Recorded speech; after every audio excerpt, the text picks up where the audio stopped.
point one is we are living through this era where we are on the losing end of a bunch of supply chain dependencies in areas like rare earths, permanent magnets, critical minerals, and just, manufacturing and industrial capacity more broadly. Yeah.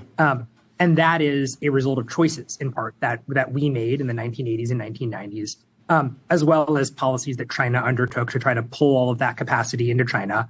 That now I think everybody... When you say choices we made, is we, the U.S. government, WTO ascension of China, that choice, or are we talking about choices made by the free market? A company just says, I'm choosing to buy from China because it's cheaper and I don't care about my supply chain.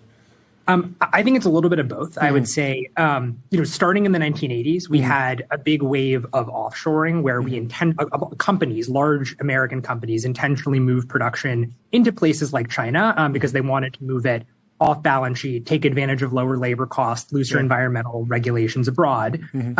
And then as well, I think, we didn't do ourselves any favor with, the trade policies that we have pursued over the last, call it 30 years before we realized what had happened. So point one is, when you have sort of systemically important industries and you push them overseas, you never know what's going to happen. You could find yourselves on the losing end of really important supply chains and technologies.